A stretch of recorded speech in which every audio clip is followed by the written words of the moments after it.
Morning. It's on you. Okay, well, good evening. I think we have Jeffrey from remote, so I'm doing the introduction. So good evening. My name's Jeff Heller, and I'm the chair of the Solid Waste Disposal Recycling Advisory Committee. Welcome to the September 16th meeting. In accordance with the open meeting law at the beginning of the meeting, I must disclose to attendees whether the meeting is being recorded. The meeting is being broadcast via Zoom and is being recorded for publication, later viewing, and administrative purposes. After notifying the chair, any person may make a video or audio recording of the meeting or may transmit the meeting through any medium, subject to the reasonable requirements of the chair as to the number, placement, and operation of equipment used, so as to not interfere with the conduct of the meeting. Please let me know now so that I can make that announcement as well. Next, any member of the committee who is participating remotely must be disclosed and recorded in the minutes of the committee. The following members are participating remotely. That would be Jeffrey P. Heller. Jeffrey P. Heller. I'm here. Thank you. As we have one or more members participating remotely, all votes must be taken by roll call and recorded as such in the minutes. Okay. Question. So, Mr. Chair, we don't have minutes of prior meetings, so there's no minutes to approve. okay, so that brings us to the study update. So I know that Tetra Tech presented, I think it was in the spring, to this committee about the survey results that had collected. Since then, it's been evaluating those results, and then for our specifications, looking at 4 different potential service delivery models. Effectively, the results of the survey indicate that people are pretty satisfied with the existing services. And that if they are looking for any expanded services, they would like to do so at zero cost, right? So that sort of were the two takeaways we had from the survey. I think for the most part, the individuals who are looking for modifications and things like hours or service, I think it was over 2,500 people who took the survey, there were only 300 individuals who expressed interest in enhanced hours. So that was sort of helpful for us to kind of figure out like what we wanted to look at. So again, they ran some models for us, including a kind of keep it as it is model, as it is, but maybe a few different added services, which they sort of identified either from best practices or from the survey results, what a hauling situation would look like if we were to operate a packer system in town and do curbside pickup, and then a hybrid model. So those are the models they sort of placed out. Obviously, the sort of we want more services but no additional cost. None of the models that they delivered, except for the one of existing services, meets that criteria. They did make a recommendation of a couple enhanced services that might be additional materials that we could provide, or some organizational changes. But I think it gives us a fairly clear direction as we're preparing our capital budget for the next year about really looking at the facility that we currently have and providing the best services that we can there, as well as just planning for capital maintenance and repair of that facility as it comes to 25 years or so of going online. So that's where the focus is. I believe we have one presentation that's included left in the contract we have with Tetra Tech, and we're currently working on finalizing the information they have. And I think the goal would be to have a select board meeting where those results are finally the full studies presented. But again, it sort of gave us, actually I was a little surprised, but a fairly clear direction that RTS is a valuable asset and people don't want to see it go away in lieu of a different service. And so then we have to figure out how do we work around the existing services that we currently provide in a way that's pragmatic. So sort of, thinking, I think when we did this study, 25 years ago, when they first decided to convert the landfill to a transfer station, it was sort of broken out around 50-50 as far as services go. And I would say the survey results we got was actually even more in favor of providing the amenity. I think part of it is probably because we don't require a fee. And so I think a side effect of that is now it's sort of a, people see it as a service by right, and they're using it more supplemental. Like a lot of people seem to be using it as supplemental services to private hauling as opposed to in lieu of private haulings. You were surprised by that? Just because of the amount of turnover within the community, I was just surprised that the RTS would have had such a universally positive approach. And I think it does have to do with the source, the ability to just get rid of items that you can't. I think people are fine with paying. Those who pay for hauling are okay with paying for their hauling separately, not in their tax bill. And then having the extra services that they use once a month or every other week that they get at the RTS. Yeah, I mean, I think we see up there that many people are using both. They're having a private hauler, but they use us for that bulky item, television, maybe medical sharps, fluorescent bulbs, mercury items. So That's why the question, you were surprised because you do see that. Yeah, from just on the convenience aspect, I mean, I will just say it's probably one of the number one questions we get when somebody buys a house in Needham is they'll call up the DPW or they'll call up town hall and they'll ask us what day trash day is. And then we have to explain that in Needham, they have 5 days a week for trash day. So. Except they don't. Except you have to take it yourself. Yep.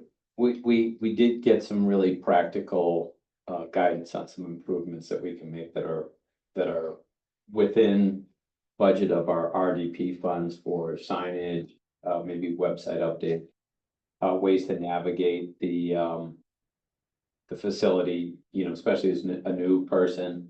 What I personally find is when people come there from a curbside community, they're sort of skeptical.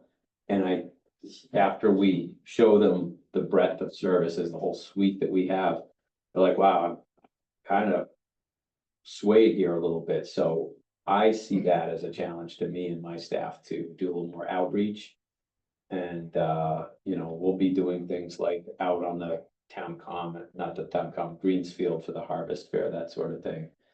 Because we need the new folks to know why this model exists, because it's definitely, it offers more services, even if it's. But, hi, Wells has joined us.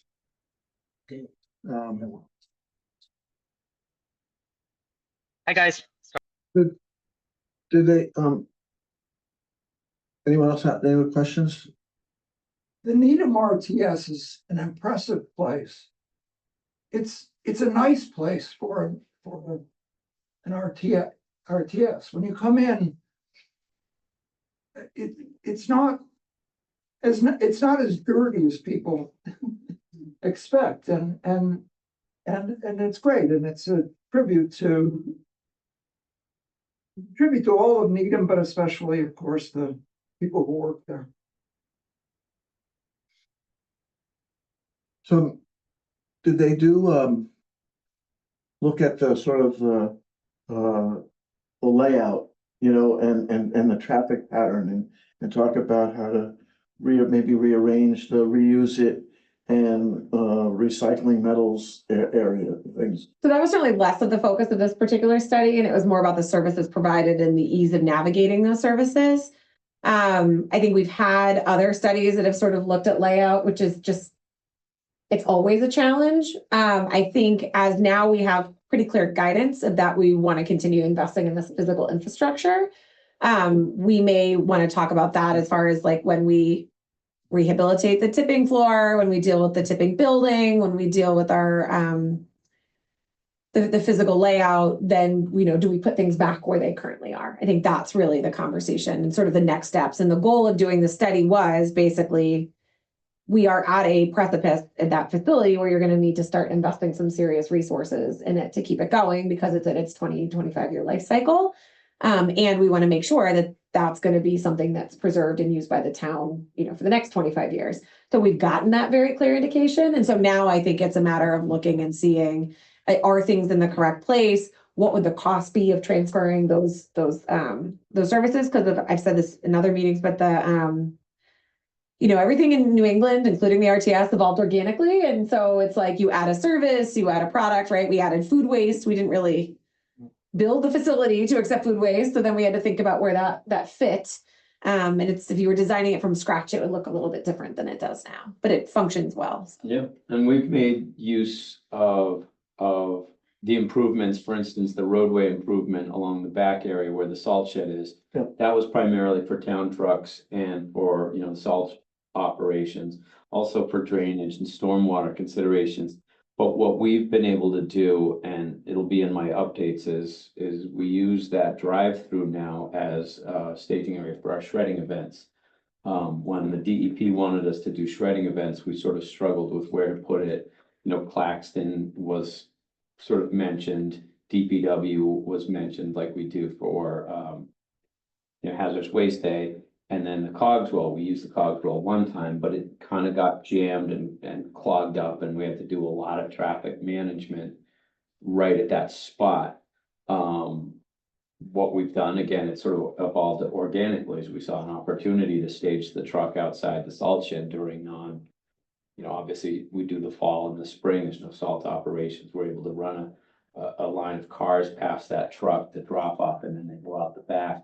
So, simple use of cones, you've got a separated, car lane for people to queue up, drop their shredding and go. So, but obviously there's always room for improvement, and we know there are bottlenecks there.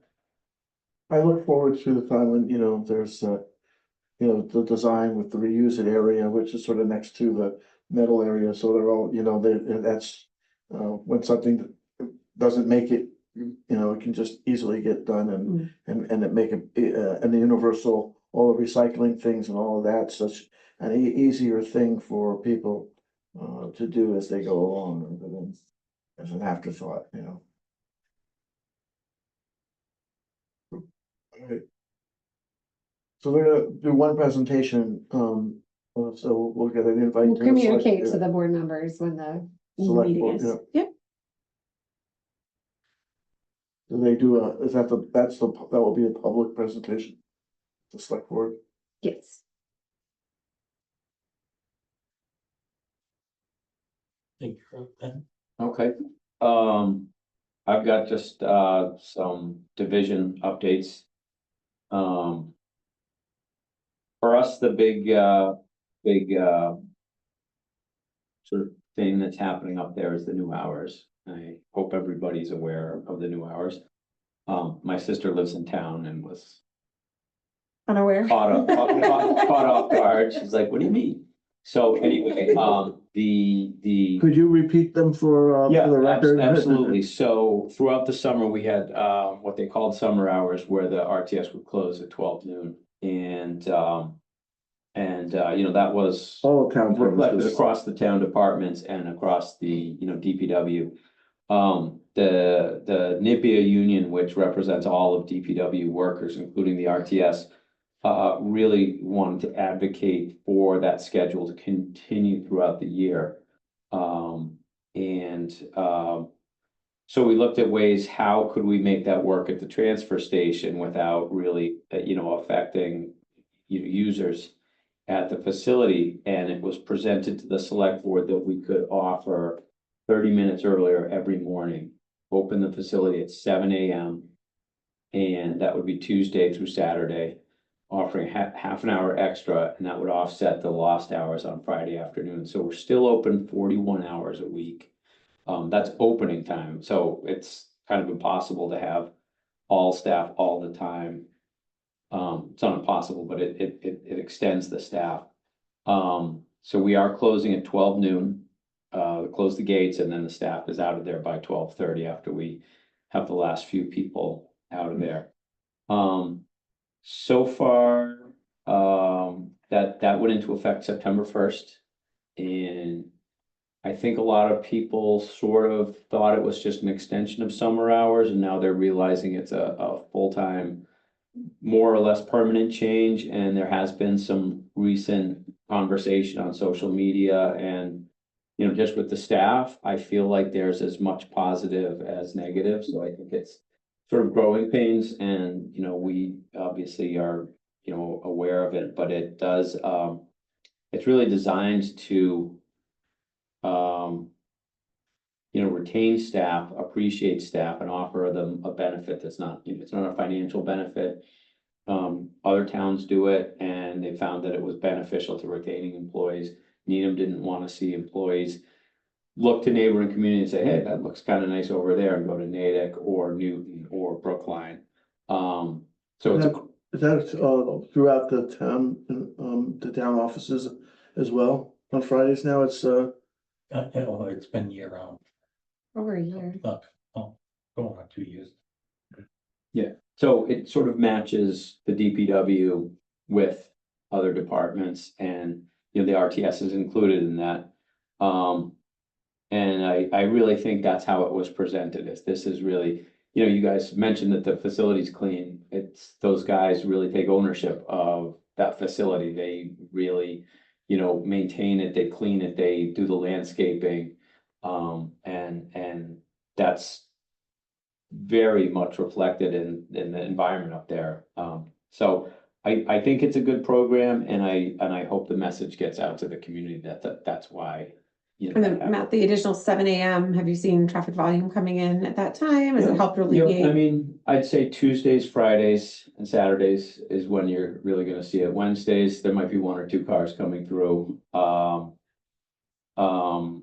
I'd say this morning, you know, first car left the gate, they were already in and out by like 7:02 or 7:01. I mean, literally, the person was like right there, boom, bang, bang, bang, bang, and out. So people are using it. I'd say there were 6 cars at the drop wall right at 7 when we opened. So, I mean, there's a small line there. People are utilizing it. The swap shop has stayed with the 7:30 opening, because those are volunteers and they didn't really want to get there early. But I will also say there's about 3 or 4 cars there by about Waiting. 7:20 waiting for it to open. oh, So, really? oh yeah, so we have people waiting, right? So it's you know, but we're not gonna open that early. It's the door will actually be shut until 7:30. We don't want people in there before the volunteers there. There's just too many items in there. Are people there to drop something off, or the people there to go through what's there? Everything, it's the swap shop experience, you know, social, just looking. I'd say I'd say there's more shoppers than droppers at that time, but there was a dropper this morning right at like, you know, 7:25, so. So, yeah, the new hours, I think, you know, the staff is doing well with the new hours. A little bit of adjustment with the residents, and so, you know, we'll just kind of monitor that and continue education and outreach. For recycling, we have extended our contract with Casella. We've been in a fairly long-term contract with them, and we're extending another year.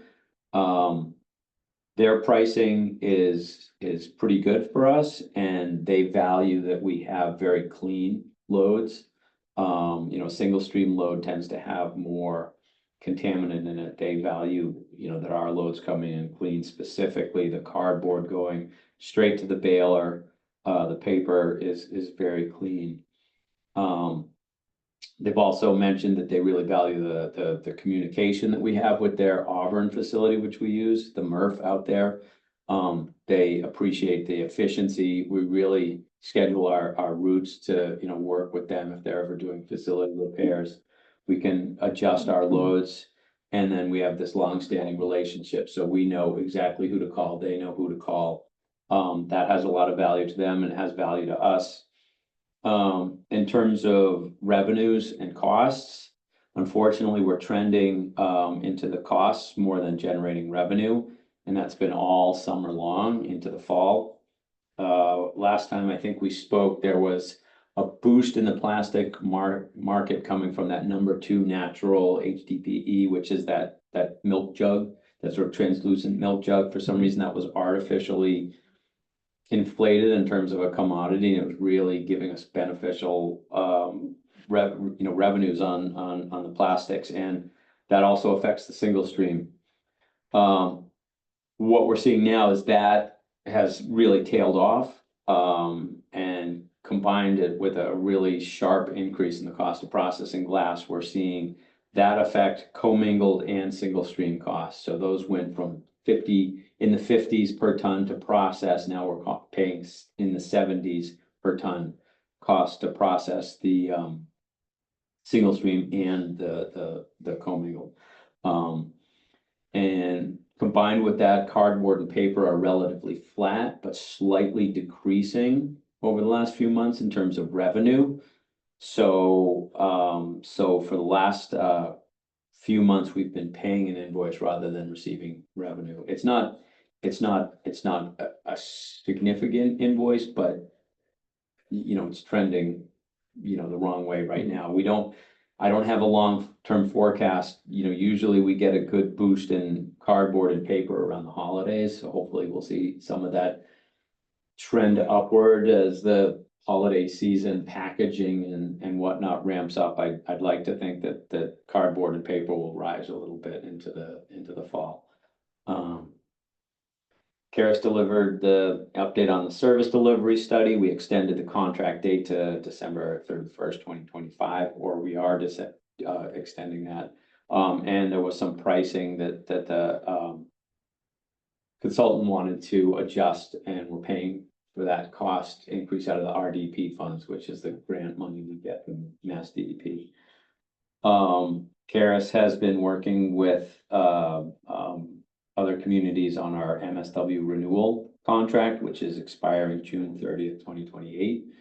I think Karis went out to Wheelabrator, the wind. I went to the wind waste facility in and July, right? yep. So we're currently trying to figure out a path forward. There's about 35 communities that are looking at negotiating together. I think there's 2 communities that are leaving, one of which is Millbury, which is interesting. And about 4 communities that are looking at getting into the consortium.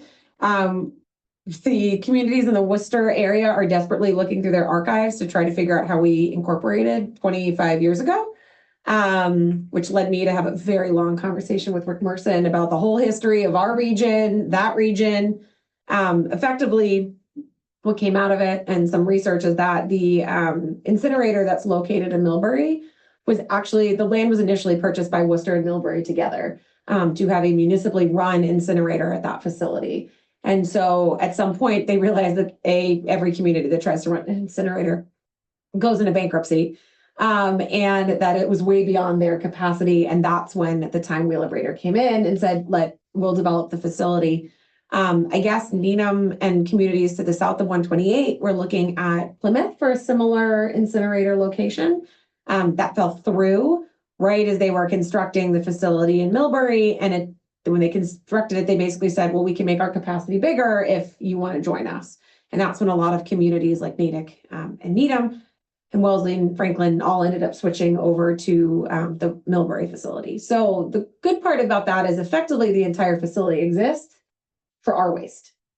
And so we have reason to believe that Wind Waste is very eager to negotiate with us. They flew somebody out from the national headquarters to come and give us the tour. So I think they are looking to negotiate with us, and they want to accept our waste, which is where we want to go. The concerns that we have are they've indicated they don't want to sign along like a 20-year contract. But they're trying to look at more like 5, which when you're trying to get 35 communities to all negotiate at the same time is basically like the second the ink is dry, we would have to start negotiating again. So we're trying to figure that out. We're trying to figure out if it's a consortium bid or do we have one community bid on behalf of other communities, how to navigate that process. Because the lawyer who did the original contract and then the renewal just stepped down from his firm. So we're trying to see if that firm would like to take us on as a client collaboratively and then figure out the logistics of that. So that's sort of where we're at. I think all the communities are pretty clearly in line with where we want to go. I guess to our benefit, Newton and Brookline went out to bid last year as a group to sort of see what their pricing would look like from wind waste. And it wasn't, it's a significant increase from our currently significantly reduced tipping fee. Our tipping fee for the first year this year exceeded what we were paying before we renegotiated 10 years ago. So we were paying over $80 10 years ago. We're paying over $80 now, but that's a pretty nice period of time where we were paying below that. One other thing we're noticing in the market in Needham and regionally is that the tonnage for waste is going down. That's usually indicative of a bigger financial issue in the area, not necessarily that people aren't wasting as much, but they're just not buying as much. So that might give us also some advantage because they need that tonnage to continue to feed their waste to energy facility. So we're making progress. I think we're hoping to get into negotiation phases this spring. And so we're sort of doing all that pre-work in order to get there. The reality Yeah, is, sorry. I just have one comment around that, right? The fact that they flew somebody out, we probably have, relatively speaking, some leverage in that they are clearly wanting to come to the dance.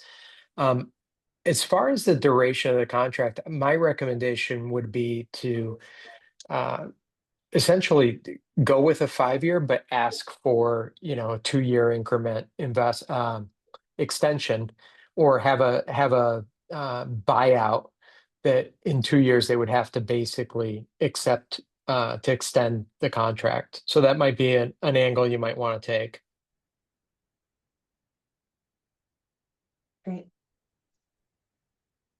So yeah, we'll have some more information shortly. One thing that did come up, we talked with DEP,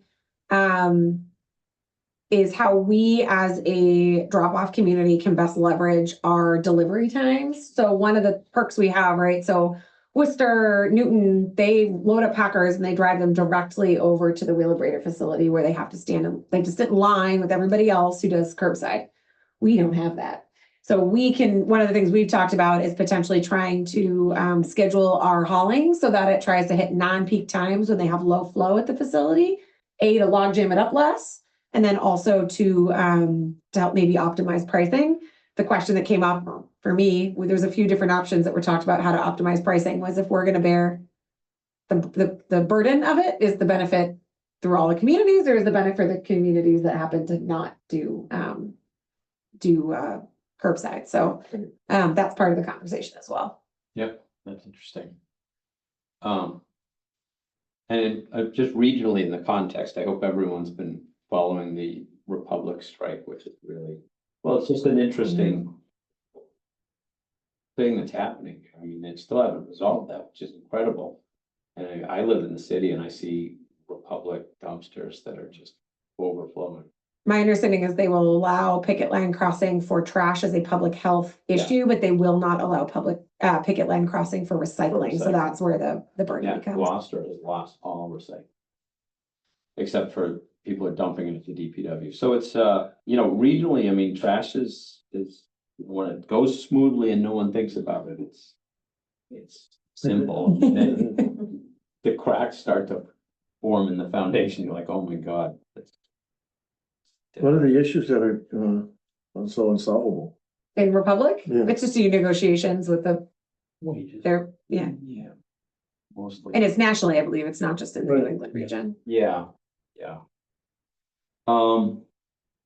In terms of staffing at the transfer station, we have a new hire that was, he'd been brought on last time we met, and he was required to get his commercial driver's license, which he did. So he has a CDLB, and he's been promoted out of his probationary period to a full-time laborer. That's really good news for us.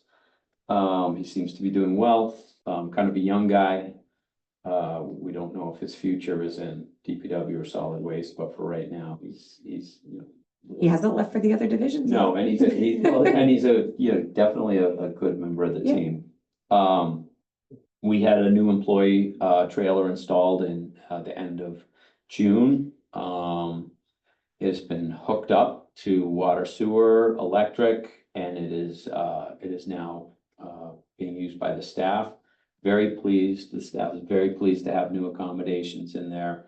And building maintenance is working with us to weatherize the plumbing. A lot of the plumbing comes from above ground, from one building to under the trailer. They're weatherizing that, wrapping it with heat tape, and then they're gonna build a wooden structure to protect that from the elements. And that'll be done before cold sets in. 2 events we have on our calendar. Household Hazardous Waste Day is a big day in our calendar. Bill, do you still work Clean Harbors? I do. Yeah, so that new state contract was a long time Wait. getting awarded. So it was FAC 110 and it was newly created WMR 001. And it was awarded at the very beginning of this fiscal year, but not every vendor was on that awards list, and Clean Harbors, our preferred vendor, just because of their pricing and their, experience with Needham. And so they just got on, we're working to get the confirmatory agreement. In fact, I think I might have gotten an email while we were sitting here from the admin staff saying the confirmatory agreement's been signed for the event, October 25th from 8 a.m. to 12 noon at 470 Dedham Ave, and it is open to Natick residents.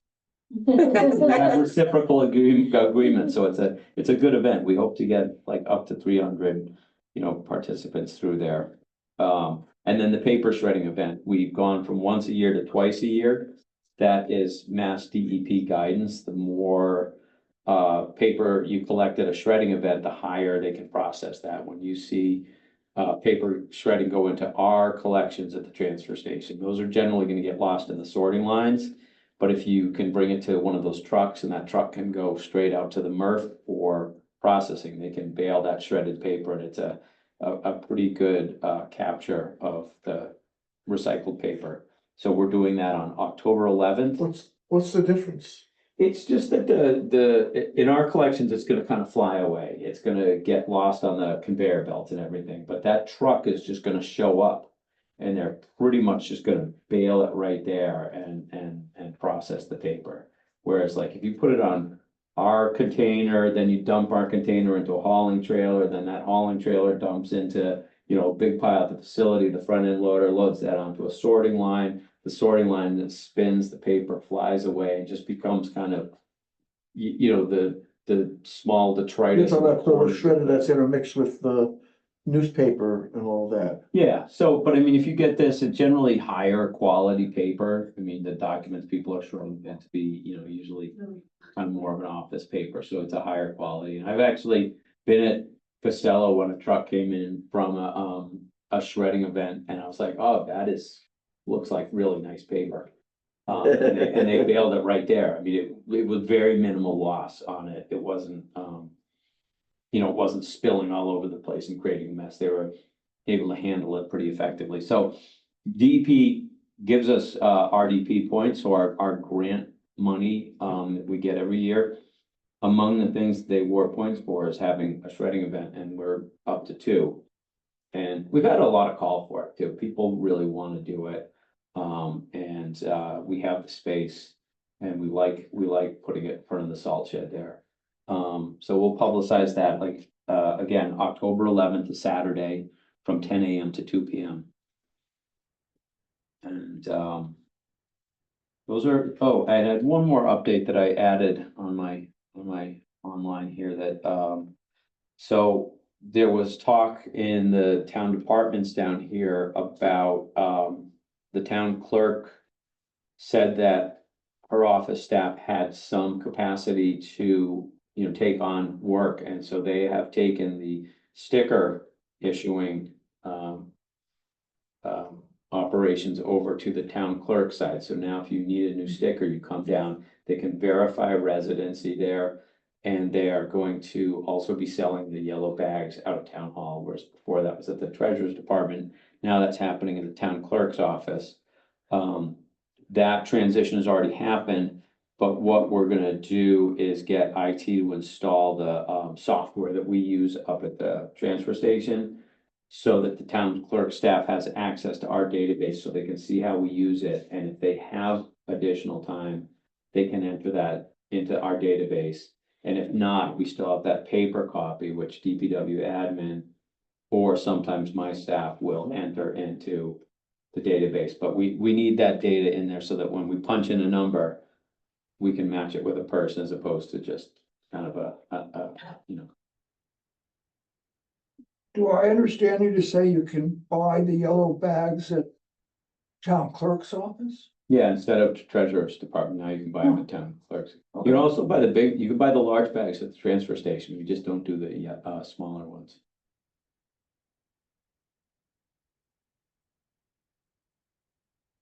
The only other thing And- that the town clerk is started a pilot program that they're open one Saturday a month. And this past Saturday, they were open. And they did mention that some people did come to town hall on Saturdays specifically to buy some, not to buy, to obtain a permit. That's great. And I'm sorry, I might have missed it. You mentioned household hazards. Is that a different date from the shredding event? Yeah, that's October 25th.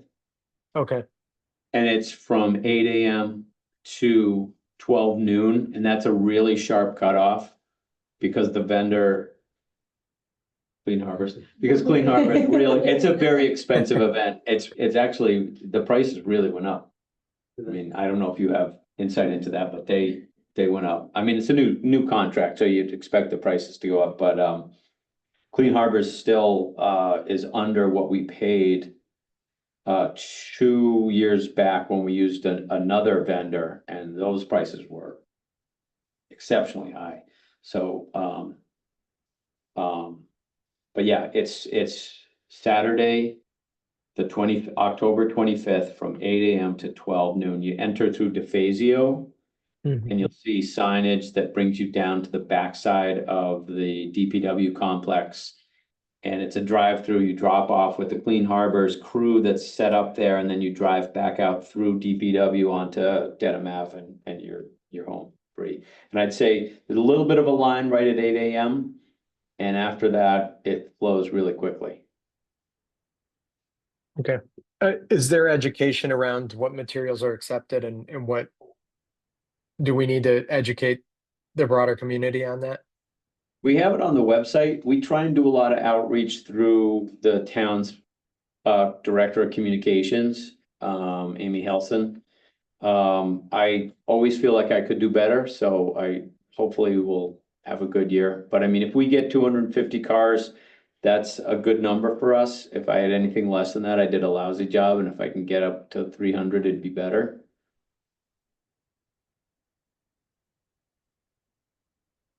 All I can say is whoever's doing the social media for the police department, you should try to go poach them. They might be an Because- officer, but I hear you. Is it Maybe going? they need a side gig One of their because officers who's doing it. it's amazing. Like and the feed, like if you see the interaction with the community, it really maybe that officer is looking for a side gig.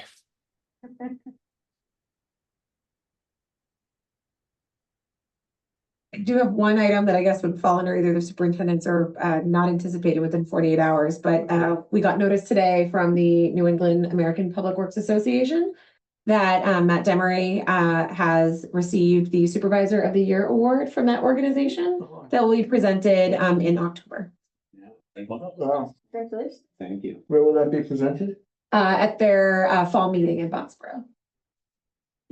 Great. Will there be a Needham event in front of the select board? I'm sure I will be mentioning it in front of the select board as well, yeah. Congratulations. Great.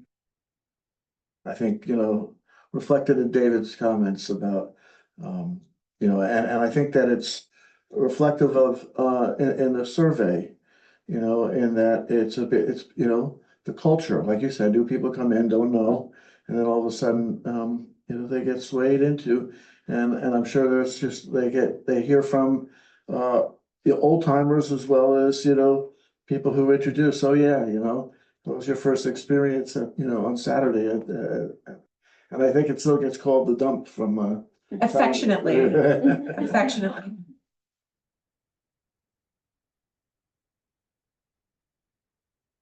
Oh, thank you, Wells.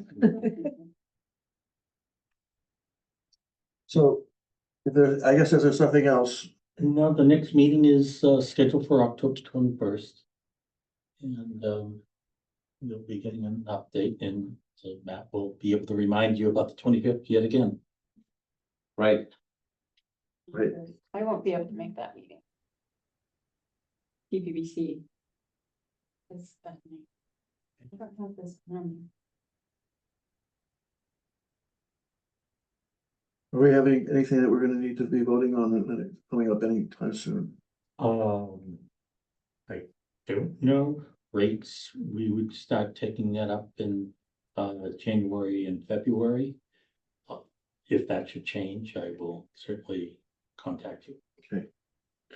So we might have a slim agenda with the coming up months and without unless the consultants, that's the next big thing on our agenda, right? Is the presentation?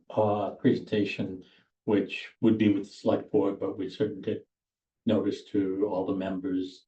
And I would have the meeting posted just in case. The committee. So we could do that as like a joint meeting or a pre-meeting. We had to do something. Yeah, pre-meeting here before you go up to the select board. Okay.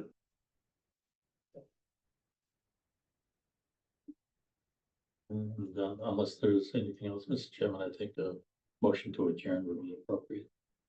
So I have a motion to adjourn. Motion to adjourn? Second, So, all in favor, and I need to do the roll call, so, David, Yes.